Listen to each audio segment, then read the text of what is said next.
Y muchísimas gracias a las compañeras y a los compañeros que militáis en el Círculo de Podemos en París, porque da mucha ilusión salir de España y encontrarse con gente con camisetas moradas y me da mucho gusto. Acaban de ser las elecciones en Italia y parece que toda la discusión política en Europa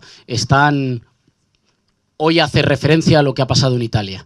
Y lo que ha pasado en Italia es un capítulo nacional de un fenómeno que, en mi opinión, viene pasando en todo el sur de Europa. A mí no me han gustado, pero eso es lo de menos, los resultados que han salido en Italia. Pero me parece que hay por lo menos 2 o 3 ideas ahora a extraer de lo que ha sucedido en Italia, ahora que se han cerrado las elecciones en 4 o 5 países fundamentales para el futuro de Europa. En primer lugar, todas las fuerzas que se quieren transformadoras o que aspiran a reequilibrar la balanza en sus países en favor de la gente trabajadora, cuanto más se pegan al dictado de Bruselas, más se queman. En segundo lugar, los sistemas políticos europeos están en una transformación de largo recorrido, de largo alcance, que todavía no alcanzamos a ver dónde se va a terminar o dónde va a parar, pero que en general está transformando de manera drástica los mapas políticos que conocíamos en todas partes. Y en tercer lugar, una cosa que antes parecía que era una excepción o una fiebre de gente enfadada, como eran los casos que en general los medios de comunicación, el establishment, llamaban el populismo, es hoy no una excepción, sino un fenómeno central para entender la política europea en todas partes. Eso, en mi opinión, significa que seguramente la pregunta más importante para entender la política europea, la pregunta crucial hoy, no es si van a emerger nuevos partidos o nuevos movimientos, cuánto van a resistir los partidos tradicionales o no, sino ese fenómeno del que ahora me ocuparé, que en general en los medios tradicionales se denomina como populismo, ¿qué dirección cogerá? ¿En qué dirección irán esos fenómenos para los que todavía no tenemos un nombre concreto que ponerle? ¿A qué nos referimos con esos fenómenos? En toda Europa, en particular en el sur de Europa, en particular en la Europa más golpeada por la dirección de la política económica guiada por Alemania, que solo beneficia a Alemania, surgen fenómenos que exigen el restablecimiento de una cierta comunidad solidaria entre sí. Que la pertenencia a un país sea algo más que una cuestión simbólica y se traduzca en ser un ciudadano, ser sujeto de derechos. En todas partes, con representaciones o con orientaciones políticas, a veces de signos contrarios, resurge o surge una pulsión comunitaria, por la cual mucha gente considera que el acuerdo social vigente hasta ahora está roto. Ese acuerdo que nos decía cuáles eran nuestras obligaciones, pero también cuáles eran nuestros derechos, está roto. Y la manifestación de que se haya roto es que en todas partes los privilegiados se han colocado por encima del Estado y ya no asumen ninguna corresponsabilidad con la nación en la que viven, a menudo ni siquiera pagan impuestos en esa nación, no asumen ninguna corresponsabilidad con la marcha de sus sociedades y al mismo tiempo, para la gente común, el futuro cada vez se presenta como un futuro más lleno de incertidumbres, en la que sabemos menos qué va a ser de nosotros y parece que se impone más un regreso a la ley del más fuerte o a la ley de la selva. Y la diferencia, el eje decisivo que nos permite distinguir entre esos fenómenos que son catalogados de la misma forma pero que representan apuestas políticas a veces antagónicas, a veces contradictorias, la diferencia fundamental es, aunque en todas partes se reivindica el regreso del pueblo a la primera página de la política, al centro de la política, el regreso de la comunidad nacional como una comunidad que quiere ser soberana, que quiere cuidarse y que tiene derechos, la diferencia fundamental es la genealogía de ese pueblo. Hay fuerzas políticas que reivindican que un pueblo es una comunidad de mujeres y de hombres libres que son pueblo porque han decidido serlo. Es, por tanto, una comunidad cívica. Hay fuerzas políticas que reivindican que un pueblo es una comunidad que comparte raza, apellidos, lugar de nacimiento o antepasados hace 500 años. Es, por tanto, una comunidad de base esencialmente no democrática. parece que estamos hablando solo de una diferencia teórica. En la práctica estamos hablando de una diferencia muy concreta, que tiene traducciones políticas inmediatas, directas. En el primer caso, el pueblo no se acaba nunca de construir. Y como no se acaba nunca de construir, quiere tener instituciones que hagan de contrapeso, que controlen el poder de los muy fuertes, que aseguren que las minorías pueden convertirse en mayorías, que aseguren que hay un sistema de equilibrios. En el segundo caso, el pueblo es libre para expresarse una vez, pero una vez que se ha expresado una vez, se cancelan las condiciones de pluralismo y de libertad que lo han hecho posible. En el primer caso, el peor enemigo de nuestros pueblos son el gran poder financiero que no se somete a ningún control democrático. En el segundo caso, se intenta construir el pueblo por el odio o el temor del penúltimo contra el último. Esas son las fuerzas reaccionarias. Y en España, ¿en qué fase estamos ahora? ¿En qué momento político estamos en España dentro de este panorama generalizado descrito en Europa y en particular en el sur de Europa? Como todos sabéis, muchos de aquí sois españoles o españolas, otros no, pero seguramente que lo habréis seguido. Como todos sabéis, en el año 2011 se produjo un fenómeno de movilización masiva generalizado que tuvo como novedad, fuera de España se conoció como el 15M o como los indignados, que tuvo como novedad no tanto la masividad de las movilizaciones, había habido muchas, incluso más grandes, sino que tuvo como novedad principal la capacidad de convocar a gentes que no venían de ninguna militancia clásica, que en muchos casos se situaban fuera de las obediencias a las organizaciones tradicionales o incluso fuera de las etiquetas simbólicas que habían repartido el juego en nuestro país. Ese movimiento fue al mismo tiempo la manifestación y el punto de quiebre de una serie de crisis que se habían venido concatenando en España, que en lo fundamental son tres crisis. Una profunda crisis de liderazgo político y democrática, esto es, la percepción generalizada y además indisimulada de que en España las instituciones públicas habían sido capturadas por tramas mafiosas, que hacían que, con independencia del resultado de las elecciones, la obra pública, los contratos públicos o determinadas financiaciones o acuerdos iban siempre a un número muy reducido de empresarios que no habían hecho fortuna por su capacidad de innovar o de generar empleo, sino por su cercanía a determinadas maquinarias políticas.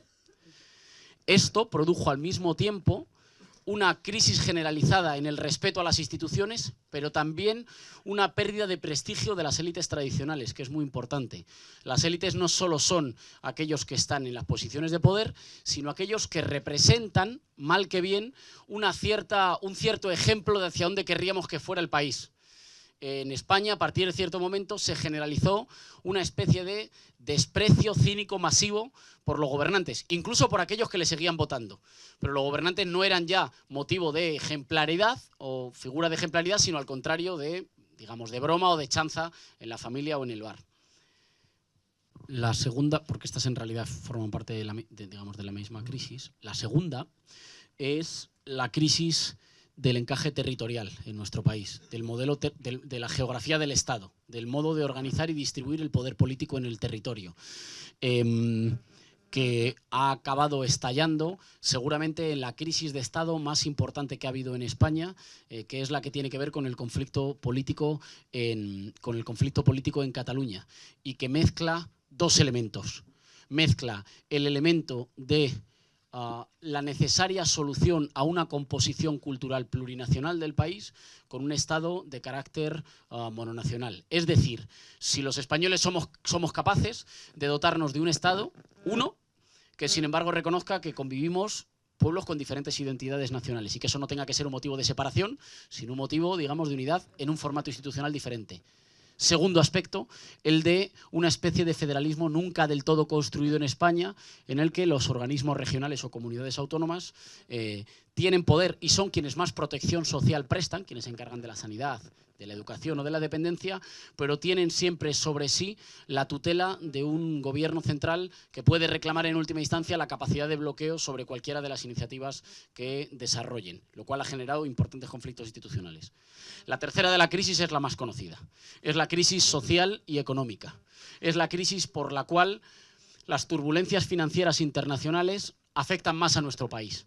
Y afectan más a nuestro país porque tiene una estructura social y económica muy débil, que se ha basado en sectores de poco valor añadido y que han basado su competitividad fundamentalmente en que el trabajo cada vez valía menos, que se remuneraba cada vez menos, que los contratos eran cada vez más precarios y, en definitiva, lo voy a decir de forma muy clara, que un pequeño puñado muy reducido de familias de la oligarquía española podía haber elegido dos vías de competitividad internacional. Una, la inversión en la economía del conocimiento, en la transición energética, en la formación de los trabajadores y en atraer talento nacional. O dos, comprarse políticos. Eligieron la segunda y eso nos ha condenado a un modelo que es un modelo meritocrático, pero al revés. Digamos, si tienes una idea, te tienes que ir de España. Si te compras un concejal, entonces te va a ir bastante, o un gobernador de algo, entonces te va a ir bastante bien en España. Eso ha desarrollado un modelo como de lumpenoligarquía o de una oligarquía cuyo desarrollo no coincide en absoluto con el desarrollo de las capacidades de nuestro país. Eso hace que hayamos perdido, según el Consejo Europeo, 12.000 investigadores desde que empezó la crisis, que es la manifestación de un país que se desangra, que intercambia turismo barato con bajo valor añadido y que a cambio expulsa el mayor o una buena parte del mejor talento que tiene en su país, que lo forma, se gasta dinero en formarlo, pero lo expulsa. La crisis social y económica ha sido también la crisis de la imposibilidad de mantener un estado del bienestar si no se cumplen dos condiciones fundamentales. Una, un reparto equitativo de las cargas fiscales. Provengo parece que haya venido hace 5 años. Acabo de venir de un país en el que el grueso de las cargas fiscales recae sobre quienes tienen una nómina y el grueso del fraude fiscal recae sobre quienes pueden situar sus empresas en empresas pantalla fuera de nuestro país, y al mismo tiempo un problema drástico con la caída del poder de compra de los salarios. En España se ha mantenido una tasa creciente de consumo, no porque los salarios la pudieran mantener, sino porque se compraba a crédito, porque la gente se endeudaba. El resultado de esa burbuja de endeudamiento no sostenida por la subida del poder adquisitivo de los salarios ha sido una crisis generalizada en las economías de las grandes entidades financieras y de las familias. Ahora, este escenario social y político podría haber dado lugar a movimientos o soluciones de muy distinto signo. En nuestro país, afortunadamente, y es un motivo de orgullo nacional para mí, dio lugar, y somos una de las grandes excepciones europeas, este movimiento no dio lugar a fuerzas reaccionarias o fascistas, sino que dio lugar al 15M. Es decir, en España la salida a la crisis de la democracia no fue un cuestionamiento del sistema democrático, de la solidaridad ciudadana, sino una reivindicación de más y mejor democracia, de que funcionara mejor. Eso supuso una vacuna democrática que nos ha hecho una excepción en casi todo el continente, que es que la voluntad de pertenecer a un país que se cuida, de revitalizar un orgullo nacional, no por oposición a nadie o porque alguien hable otro idioma o por insultar a nadie, sino un orgullo nacional de pertenecer a una comunidad de gente que quiere vivir junta, cuidarse y tener futuro, ha tenido una orientación de carácter radicalmente democrático y no reaccionaria. Pero esa orientación, y es algo que nunca entendieron una buena parte de las figuras del establishment en mi país, esa orientación es una orientación de carácter fundamentalmente conservador. No digo conservador en sentido ideológico, pero sí conservador de defender una parte de la herencia de lo que habíamos recibido. El movimiento que ocupa las plazas, las encuestas y la conversación pública en España a partir del 15M no es, a pesar de lo que se ha pretendido decir, un movimiento que impugna todo lo existente en 40 años de historia democrática en España. De hecho, es un movimiento que deja intactos los mitos del pasado. Es un movimiento que fundamentalmente dice que las preguntas del pasado nos sirven para las respuestas que necesitamos hoy y, sobre todo, que acusa a los sectores más poderosos y más privilegiados de nuestro país de estar dilapidando o desguazando lo mejor de la herencia social y democrática que hemos recibido de nuestras madres, de nuestras abuelas, de nuestros padres y de nuestros abuelos. Es así que vivimos una situación paradójica. Es un movimiento que se gesta en las calles y en la movilización popular para defender lo mejor de la institucionalidad democrática frente a lo que se interpreta como una operación de secuestro de la institucionalidad democrática para ponerla al servicio de los intereses muy estrechos de la oligarquía. Nosotros nacimos como fuerza política, no como representación de ese movimiento, lo cual sería imposible, y además no participamos, digamos, no fuimos a exponer en ninguna asamblea nuestra voluntad de constituir una fuerza política electoral, no como representación de ese movimiento, pero sí como una fuerza política que creía haber leído en ese movimiento un germen de una posibilidad política inédita hasta entonces, que era que en España, más allá de las distinciones izquierda y derecha, había claramente una mayoría que entendía que la balanza se había desequilibrado en favor de los privilegiados y que había que volverla a equilibrar. Y que por tanto teníamos que saltar por encima de esas etiquetas clásicas, que a alguna gente le servían, a otra no, para restablecer una parte de las condiciones mínimas para que a nuestro país lo pudiéramos seguir llamando una democracia avanzada. De ese nacimiento y de esos primeros años a la carrera conoceréis mucho más, porque se ha escrito más, se ha leído más y se ha contado más. Solo para no perder el tiempo con eso, para no extenderme con eso, solo diré que los mejores de nuestros aciertos fueron los que despertaron las críticas más encendidas de la izquierda. Todo lo que hicimos, lo hicimos gracias a que cogimos todos los manuales que teníamos todos, cada uno de sus familias de la izquierda, y lo guardamos con mucho cariño, lo guardamos en el trastero o en el cajón. Y hicimos muy a menudo lo contrario. Si no hubiéramos hecho eso, siguiendo las pautas tradicionales, habríamos obtenido los resultados tradicionales. Pero esa historia se conoce más. No me quiero extender con esa. En ese tránsito acelerado tuvimos que inventar y construir una organización política de la nada, a partir de un aluvión a menudo desconocido, de un aluvión mucho más grande que nosotros mismos, de un auge de las expectativas que tenía unas dimensiones mucho más grandes de lo que nosotros podíamos abarcar. Con ese tránsito, con algunos aciertos, con algunos errores, llegamos a las primeras elecciones generales del 20 de diciembre del 2015, en el que obtuvimos 5 millones de votos, el 20% del voto popular en España. Esas elecciones se tuvieron que repetir debido a la incapacidad de las fuerzas que se reclaman progresistas para entenderse y conformar un gobierno. Hay toneladas de literatura, si a ustedes les interesa, en muchos sentidos, sobre de quién es culpa, de quién hubo más incapacidad o cuál fue el problema. El resultado general, o el resultado final de todo aquello, fue una repetición de elecciones en el que la correlación de fuerzas mejoró para el gobierno que era un gobierno saliente, para el gobierno de Rajoy. Desde entonces, y por más elementos, el clima político en España ha cambiado. De ese clima político, y soy muy claro, de ese clima político más bien primaveral, si me permitís la metáfora, hemos pasado a un clima político de carácter más otoñal o invernal. ¿Por qué ha sucedido eso? En mi opinión, ha sucedido al menos por 3 aspectos de los que nos tenemos que hacer cargo para recuperar la iniciativa y relanzar una ofensiva política por la transformación democrática en España. En primer lugar, el mantenimiento de Rajoy en el poder se ha hecho en condiciones de una búsqueda de la derrota moral de la sociedad española. Es decir, el presidente Rajoy, cuando renueva, en su discurso, claro, yo estaba ahí, en el discurso que da ante la Cámara de Diputados, Rajoy no acude al Congreso a proponer nada nuevo, no acude a decir, miren ustedes, yo quiero gobernar porque quiero hacer esta serie de políticas para transformar mi país. Rajoy acude al Congreso básicamente a decir, yo gobierno porque no hay ninguna otra alternativa. Así que el gobierno de Rajoy coincide con una sensación de que la mayor parte de la población española no sabe si, digamos, tiene más lejanía o más desencanto con el gobierno o con la oposición. Ese es el tipo de inercia que generaliza un estado de ánimo de carácter más bien conservador. Que Rajoy se mantenga en el poder, para mucha gente, supone la confirmación o el temor de que toda la movilización, toda la ilusión y todo el trabajo hecho para que hubiera transformación política no sirve para nada. Con todo lo que hemos hecho y todo lo que nos han hecho, sin embargo, no hay cambio. Una parte de nuestra gasolina emocional y política era la promesa de un cambio cercano, inmediato y al alcance de la mano. Cuando ese cambio no se produce, entre los sectores más amplios que habían confiado en la transformación política en España, se generaliza un cierto desánimo, un cierto desconcierto.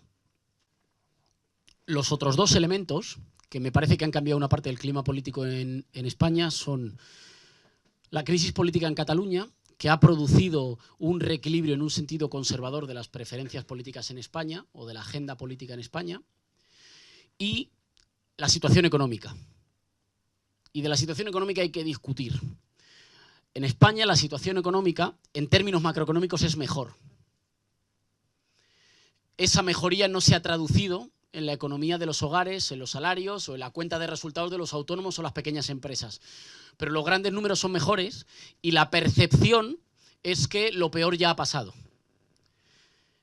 Esa mejoría de la economía española se debe fundamentalmente a vientos de cola de orden internacional. En primer lugar, lo que hasta ahora ha sido la bajada de los precios del petróleo,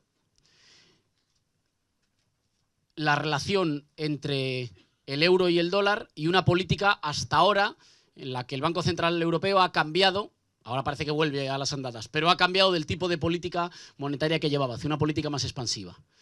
Cuando nosotros le decimos esto al ministro de Economía, que ahora lo vamos a compartir y va a ser viceministro del vicepresidente del Banco Central Europeo, nos decía que ¿por qué esto le afecta más? Bueno, si estos son vientos de cola internacionales, deberían beneficiar a todas las economías por igual, ¿verdad? Bueno, él sabe ahí que nos está haciendo trampa. A un país con la extraordinaria dependencia energética que tiene el nuestro, la bajada de los precios del petróleo le afecta más. Eso no por una fortaleza, sino por una debilidad. Y a un país con la altísima tasa de endeudamiento público y de los hogares como tiene el nuestro, una política monetaria expansiva le ayuda, le desasfixia un poco más. Eso no por una fortaleza, sino por una debilidad.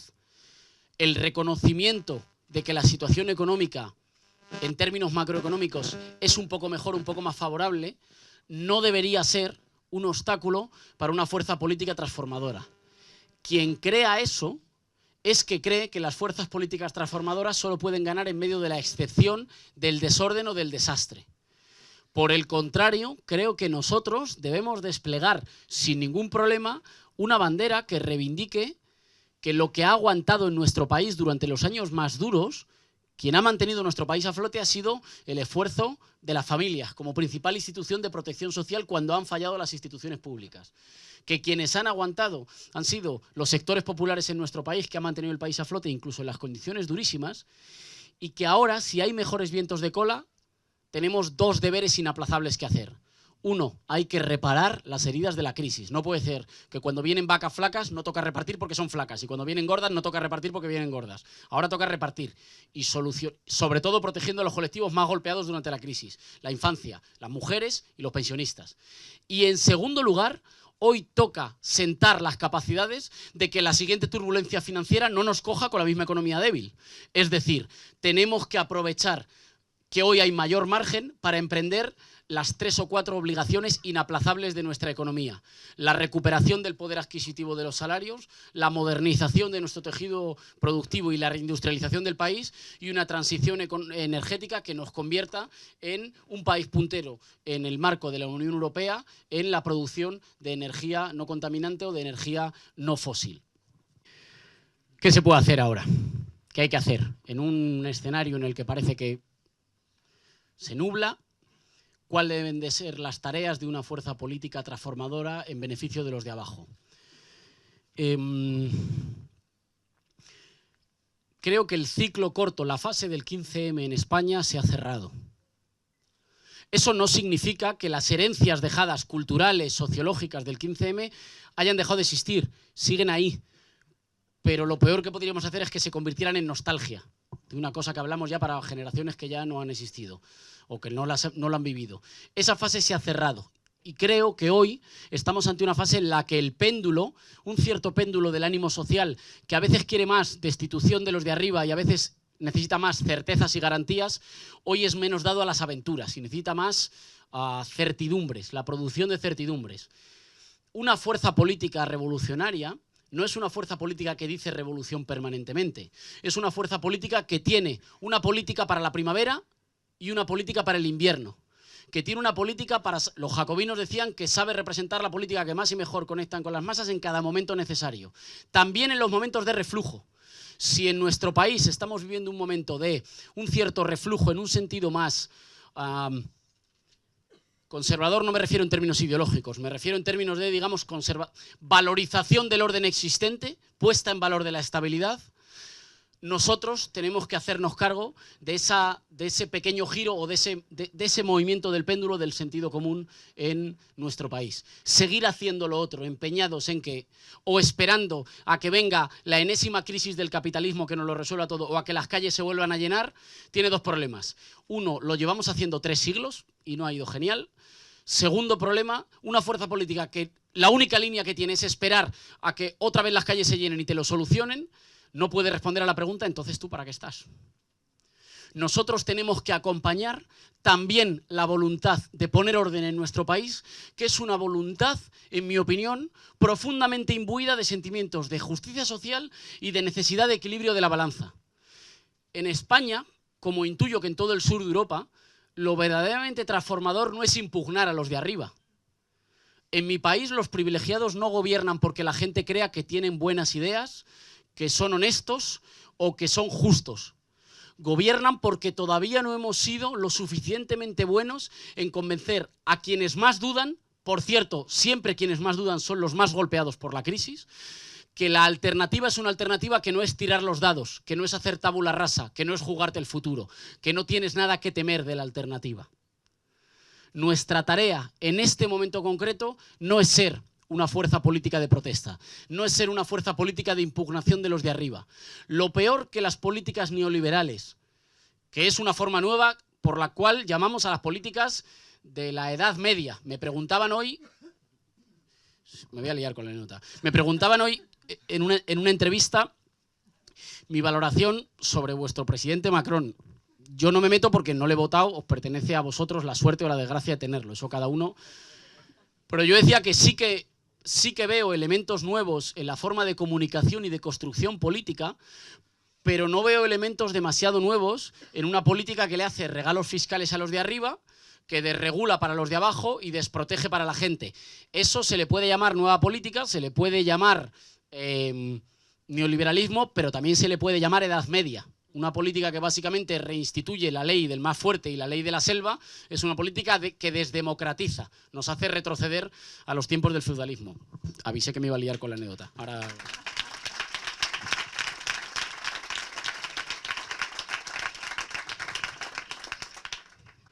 En España la crisis política y económica no se ha solucionado, porque nosotros en realidad no tenemos un gobierno. Un gobierno es alguien que lleva leyes al legislativo. El gobierno español no lleva ninguna ley al legislativo. Un gobierno es alguien que tiene alguna idea de qué quiere hacer con el país, que uno puede compartir o no compartir. Pero en el sindicato de inquilinos de la Moncloa que tenemos ahora no hay ninguna orientación política sobre qué hacer con el país. El ejecutivo de Rajoy se mantiene en el gobierno, lo voy a decir claramente, para comprar tiempo y lograr la derrota moral de la sociedad española, no tanto ilusionarla con un proyecto como resignarla a que no se puede hacer otra cosa, y para escapar a la acción de la justicia. En mi país, el presidente del gobierno sale en los papeles de un presunto delincuente que está en prisión como receptor de dinero negro y sigue siendo presidente del gobierno, y el ministro de Justicia ha sido reprobado por todo el Congreso, menos su partido, claro, pero ha sido reprobado por la mayoría del Congreso por presuntamente haber intentado influir o obstaculizar operaciones de la justicia o operaciones policiales.